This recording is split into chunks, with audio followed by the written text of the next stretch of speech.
Hi all, അസ്സലാമലൈക്കും. എല്ലാവർക്കും law കുക്കിങ്ങിലേക്ക് സ്വാഗതം. പുറത്ത് നല്ല ചറപറാന്ന് പെയ്യുന്ന മഴയാണ്. ഉച്ചയുറക്കൊക്കെ കഴിഞ്ഞ് വൈകുന്നേരം ആകുമ്പോഴത്തേക്ക് നല്ല വിശപ്പ്. നല്ല എരിവുള്ള എന്തെങ്കിലും സ്നാക്സ് ഉണ്ടാക്കി കഴിക്കാമെന്ന് വിചാരിച്ചപ്പോൾ ഭയങ്കര മടിയും. മുന്നിൽ കണ്ടതേ ബ്രെഡാണ്. അത് വെച്ചിട്ട് എളുപ്പത്തിലൊരു സ്നാക്സ് ഉണ്ടാക്കി. ഒരു ബൗൾ എടുത്ത് 1 കപ്പ് മൈദയും 2 ടേബിൾ സ്പൂൺ അരിപ്പൊടിയും പച്ചരിപ്പൊടിയാണ്.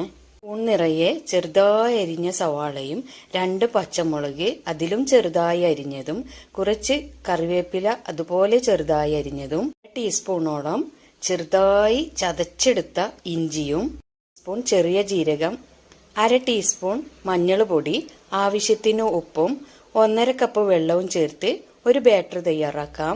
ഇതിലുമല്ല അധികം ലൂസിലും അല്ലാതെ ഇതുപോലുള്ള കൺസിസ്റ്റൻസിയിൽ വേണം ബാറ്റർ ആക്കിയെടുക്കാൻ. ബ്രെഡാണ് എൻ്റെ അടുത്ത് ഉണ്ടായത്. ഇത് ഞാൻ 2 പീസായി കട്ട് ചെയ്യുന്നുണ്ട്. വലുതാണെങ്കിൽ 3 ഇതുപോലുള്ള പീസായി കട്ട് ചെയ്തെടുക്കാം. ബ്രെഡാണ് എടുത്തത്. മാവ് ബാക്കിയുണ്ടെങ്കിൽ ഇനി വേണമെന്നുണ്ടെങ്കിൽ മാത്രം ബ്രെഡ് ഇനി കട്ട് ചെയ്തെടുത്താൽ മതി എന്ന് വിചാരിച്ച് കടായി അടുപ്പത്ത് വെച്ച് എണ്ണ ചൂടാക്കി മാവിൽ മുക്കി ബ്രെഡ് ഓരോന്നായി ഇതുപോലെ ഇട്ട് കൊടുക്കാം. ആവശ്യം ഫ്രൈ ആകുന്നവരെ വെയിറ്റ് ചെയ്യണം. അത് കഴിഞ്ഞ് തിരിച്ചു ഇട്ട് നല്ല ക്രിസ്പി ആകുന്നവരെ ഫ്രൈ ചെയ്തെടുക്കാം. അടിപൊളി ടേസ്റ്റുള്ള ഒരു സ്നാക്ക് തന്നെയാണിത്. നോക്കിയപ്പോൾ അതിലേറെ രുചികരവുമായ ഈ സ്നാക്സ് എല്ലാവരും തന്നെ ഉണ്ടാക്കി നോക്കി ഫീഡ്ബാക്ക് അറിയിക്കണം. മല്ലിയില ചെറുതായി അരിഞ്ഞത് കൂടി ചേർത്ത് കൊടുത്താൽ കൂടുതൽ ടേസ്റ്റ് ആയിരിക്കും.